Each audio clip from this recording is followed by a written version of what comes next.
বন্ধুরা, ফ্রম সিরিজের সিজন 4-এর চতুর্থ episode of myths and monsters আমাদের এমন এক জায়গায় নিয়ে গেছে যেখানে ভয় আর রহস্যের সীমানা মুছে গেছে।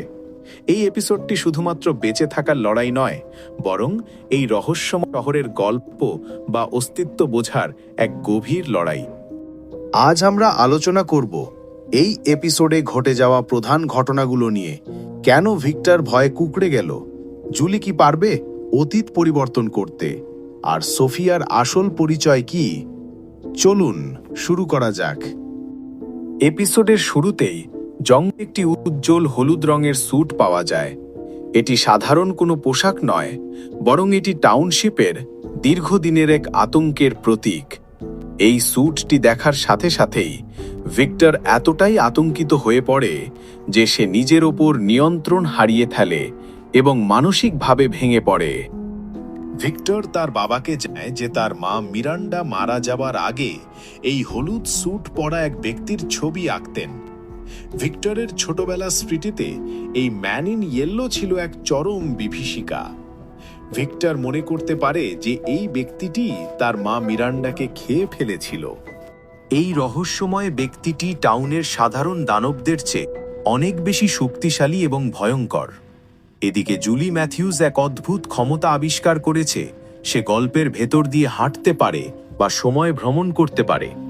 সে বিশ্বাস করে এই টাউনটি আসলে এক অবাস্তব জায়গা, যা মানুষের স্বপ্ন আর গল্প থেকে তৈরি হয়েছে।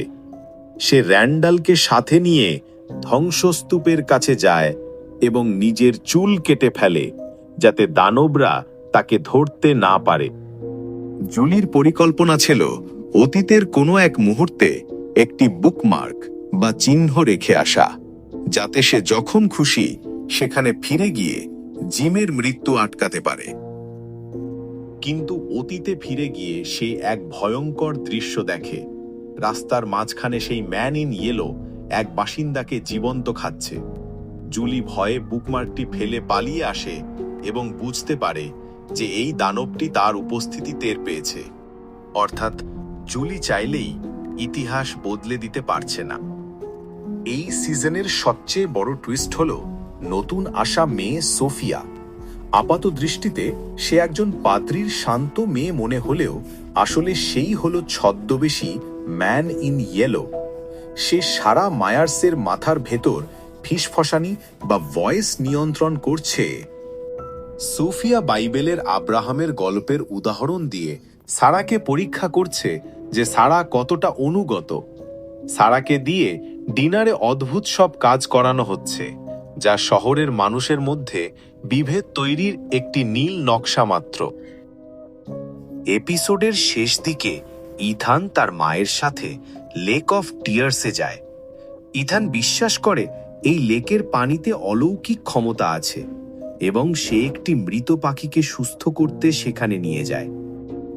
লেকের মাঝখানে তারা একটি দড়ি খুঁজে পায় এবং সেটি টেনে তুললে পানির নিচ থেকে রহস্যময় কিছু খাঁচা বা জাল উঠে আসে। ধারণা করা হচ্ছে এগুলো আসলে স্কেয়ার ক্রো বা অদ্ভুত সব পুতুল, যা ভবিষ্যতে বড় কোনো বিপদ ডেকে আনবে। অন্যদিকে বয়েড তার মৃত স্ত্রী অ্যাবির একটি আংটি খুঁজে পায়, যাতে ইনফিনিটি চিহ্ন আছে। এটি কি অ্যাবির পক্ষ থেকে কোনো সংকেত? বয়েড কি পারবে শহরকে এই আসন্ন বিপদ থেকে রক্ষা করতে? এপিসোড 4 শেষ হয় অনেকগুলো অমীমাংসিত প্রশ্ন রেখে। ম্যান ইন ইয়েলো কি সত্যিই শহরের স্রষ্টা? জুলি কি পারবে জিমকে ফিরিয়ে আনতে?